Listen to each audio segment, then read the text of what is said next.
नमस्कार, आप देख रहे हैं दृष्टि न्यूज। तमाम खबरों के लिए चैनल को लाइक, शेयर और सब्सक्राइब जरूर करें। मुख्यमंत्री मोहन यादव के द्वारा सड़कों एवं हाईवे से गौवंश को हटाकर सुरक्षित स्थानों पर रखने के लिए सभी जिलों के कलेक्टरों को निर्देशित किया गया है। दुर्घटनाओं का खतरा बना रहता है एवं गौवंश सहित वाहन चालकों को दुर्घटना के कारण भारी क्षति उठानी पड़ती है।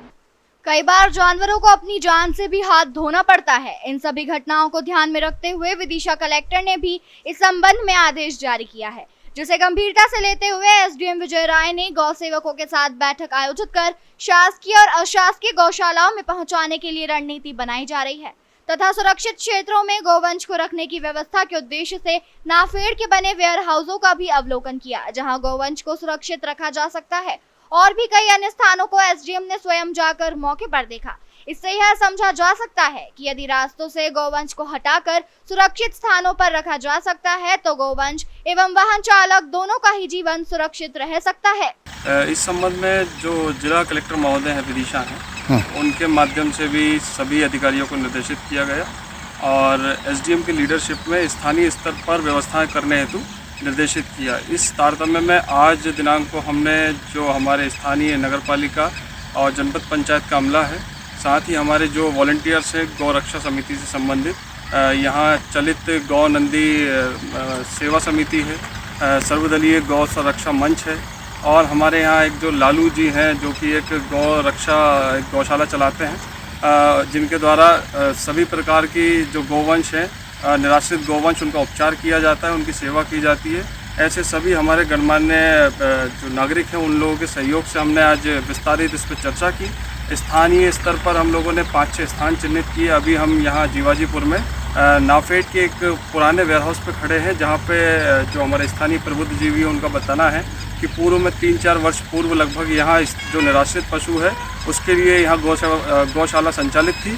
किसी कारणवश बीच में वो बंद हो गई थी। तो हमारा प्रयास है कि ऐसे 2-3 स्थान चिन्हित किए जाएं जहाँ पर हमारा जितना भी निराश्रित गौवंश है उसको शिफ्ट किया जा सके और हमारे सभी निराश्रित गौवंश का उपचार और उनका खान पान लालन पालन किया जा सके।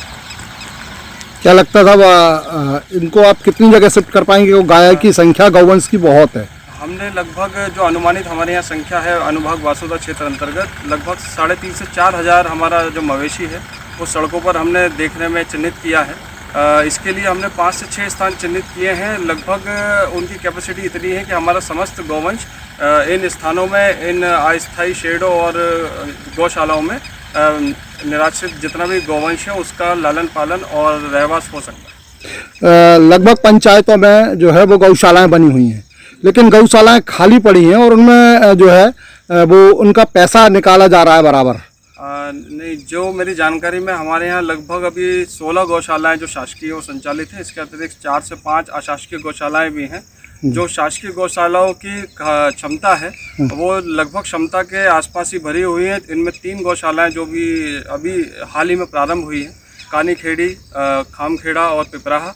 इसमें जो रिक्त स्थान है उनको भी जो स्थानीय स्तर पे निराश्रित गौवंश है उसको शिफ्ट किया जाएगा और ऐसी कहीं यदि स्थिति होती है कि बिना गौवंश के उसका पैसा निकाला जा रहा है तो कार्रवाई जांच करके कार्रवाई की जाएगी। इसके साथ कोई भौतिक सत्यापन किया गया है कि जो है कितना गौवंश वहाँ मौजूद है? समय पर जो वेटनरी डॉक्टर्स हैं उनके द्वारा सत्यापन रिपोर्ट हम लोगों को प्रस्तुत की जाती है। जो हाल ही में अभी उन्होंने सत्यापन किया था उसके मान से जो अभी संचालित 16 गौशालाएं थी उसमें 290 की कैपेसिटी खाली है, बाकी सभी पशु उसमें रह रहे हैं।